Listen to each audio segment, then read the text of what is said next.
वाशिम जिल्ह्यातील मंगळूरपीर तालुक्यातील पेडगाव येथील नागरिकांसाठी दिलासादायक बातमी समोर आली।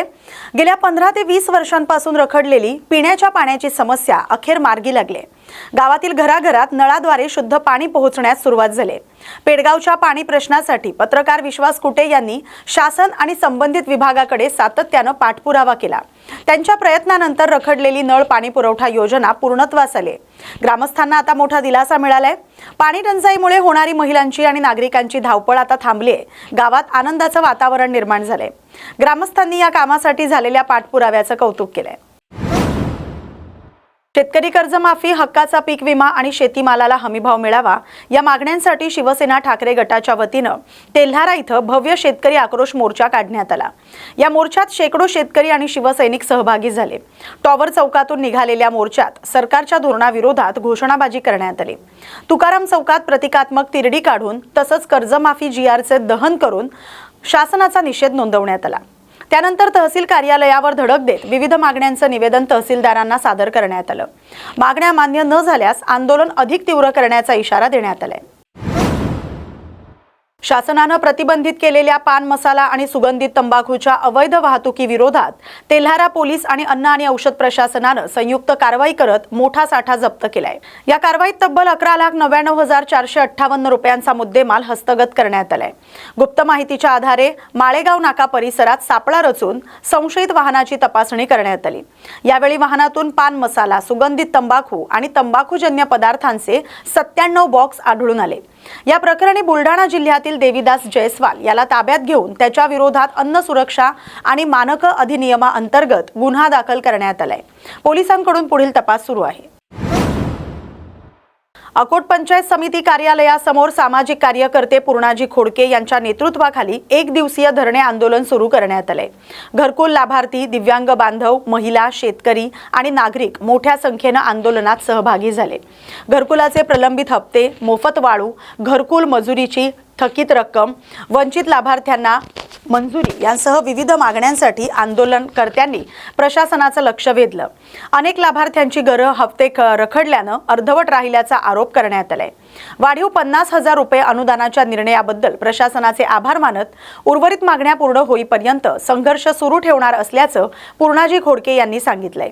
मागण्या मान्य न झाल्यास आंदोलन अधिक तीव्र करण्याचा इशाराही देण्यात आलाय। नमस्कार, मी पूर्णाजी खोडके। अकोट पंचायत समिती या ठिकाणी आम्ही आंदोलनाचा एक दिवसीय धरणे आंदोलनाचा पुकार घेतलेला आहे आणि या ठिकाणी ज्या गेल्या 6 ते 8 महिन्यापासून प्रधानमंत्री आवास योजना मंजुरात मिळून सुद्धा लाभार्थ्यांना पहिला हप्तासुद्धा मिळाला नाही। जसे की बाकी योजनेचे 6 ते 8 महिन्यापासून, कोणाचे 4 ते 6 महिन्यापासून हप्ते रखडलेले आहेत। प्रशासनाकडून वेळोवेळी आश्वासन देण्यात येतं। यावर सुद्धा आम्ही पुकार घेतलेला होता।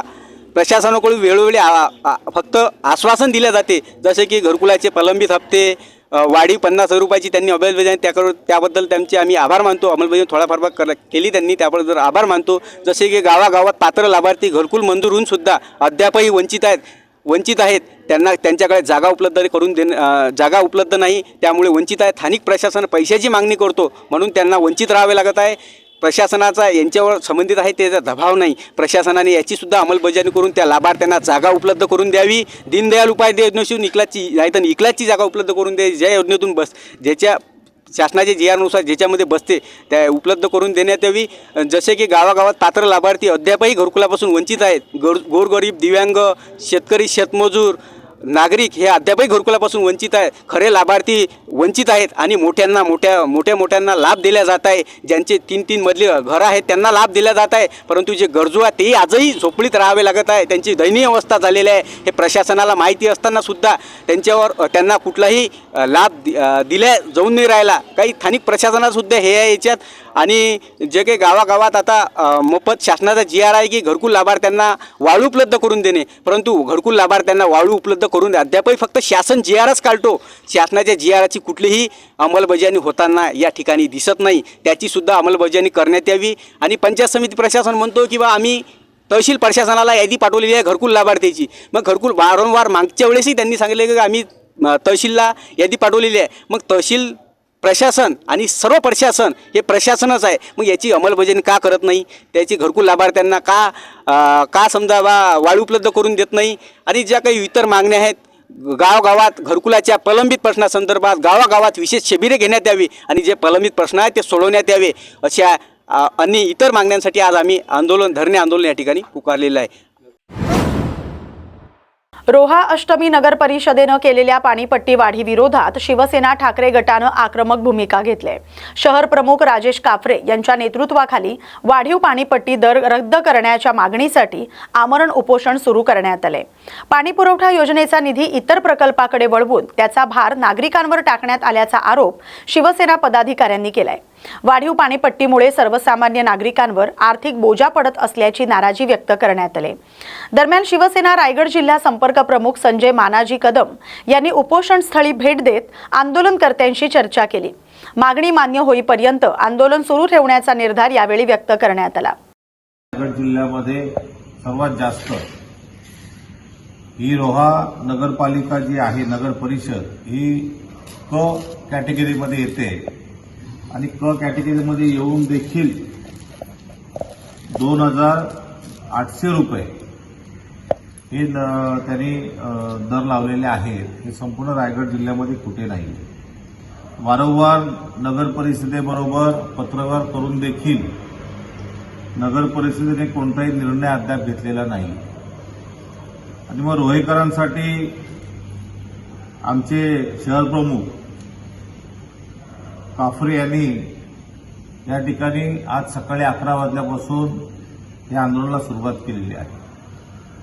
आणि आंदोलन करत असताना त्यांना भेटण्यासाठी जिल्हा प्रमुख नंदू शिर्के, मी स्वतः व सर्व आमचे पदाधिकारी या ठिकाणी रात्री 1:30 वाजता आम्ही या ठिकाणी आलेलो आहोत. आणि इथे आल्यानंतर थोडीशी माहिती घेतलेली आहे की नगर परिषदेचा जो काय काळा बाजार आहे, या ठिकाणी सर्वसामान्यांकडून कर घेतात आणि त्या कराचा दुरुपयोग कसा केला जातो हे देखील या ठिकाणी आम्ही आपल्या माध्यमातून या ठिकाणी सांगू इच्छितो की पाणी पुरवठा नोकर पगार 45 लाख रुपये त्यांनी लिहून दिलेला आहे.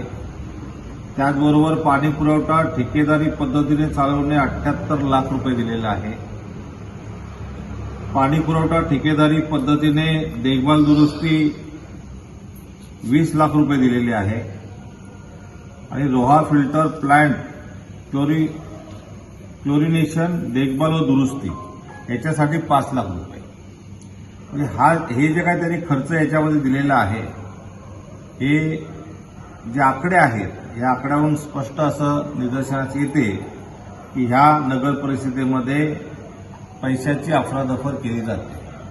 हा सर्वसामान्यांचा कराचा पैसा हा कशा प्रकारे नगर परिषद खर्च करते यासाठी आज या ठिकाणी आंदोलनाला आम्ही आमरण उपोषण बसलेलो आहोत.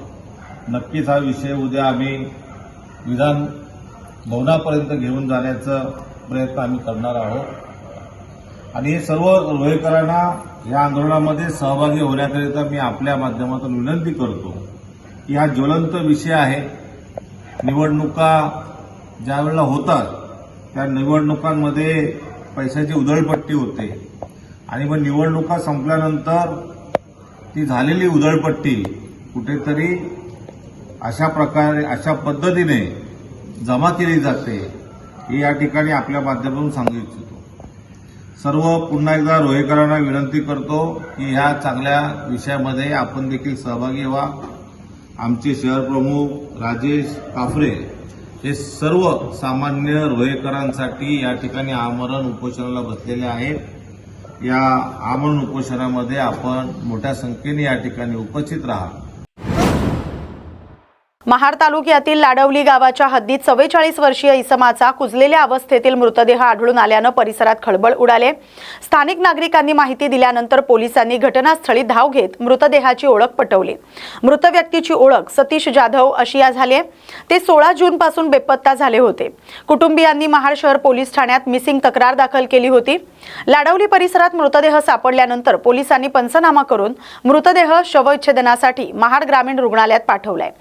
प्राथमिक माहितीनुसार दारूच्या अतिसेवनामुळे मृत्यू झाल्याचा अंदाज व्यक्त करण्यात आलाय। पोलिसांनी आकस्मिक मृत्यूची नोंद केली आहे। सुरुवातीला मृताची ओळख पटलेली नव्हती, मात्र मृताच्या हातावर पत्नीचं गोंदवलेलं नाव पाहून या मृताची ओळख पटवण्यात आली। या प्रकरणी पुढील तपास सुरू आहे। रायगड जिल्ह्यातील पुणे ताम्हिणी महामार्गावर इको कारचा भीषण अपघात झालाय। 4 प्रवासी गंभीर जखमी झालेत। टायर फुटल्यानं चालकाचं वाहनावरील नियंत्रण सुटून अपघात झाल्याची प्राथमिक माहिती समोर आली। अपघातानंतर जखमींना तातडीनं माणगाव उपजिल्हा रुग्णालयात दाखल करण्यात आले। पोलिसांकडून घटनेचा पुढील तपास सुरू आहे।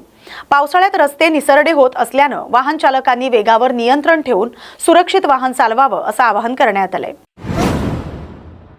रत्नागिरी जिल्ह्यासह संपूर्ण कोकणात गेल्या काही वर्षांपासून अवकाळी पाऊस, चक्रीवादळं आणि वाढत्या उष्णतेमुळे आंबा आणि काजू उत्पादक शेतकरी मोठ्या संकटात सापडलेत। यंदाच्या हंगामात केवळ 20% उत्पादन हाती आल्याचा दावा शेतकऱ्यांनी केलाय। शासनाकडून प्रति झाड केवळ 220 रुपयांच्या मदतीची चर्चा सुरू असल्यानं शेतकऱ्यांमध्ये तीव्र नाराजी पसरली आहे। सर्व शेतकऱ्यांना प्रति हेक्टर 5 लाख रुपये सरसकट नुकसान भरपाई द्यावी, संपूर्ण कर्जमाफी, 7/12 कोरा करणं, कर्जासाठी पात्रतेची अट रद्द करणं, तसंच आंबा काजू संशोधन आणि प्रक्रिया उपकेंद्र कोकणातच उभारण्याची मागणी करण्यात आली। शासनानं मागण्यांची दखल न घेतल्यास कोकणभर तीव्र आंदोलन छेडण्याचा इशारा उत्पादकांनी दिलाय। मला आज तगायत 15 पासून कुठलाही न्याय मिळालेला नाही।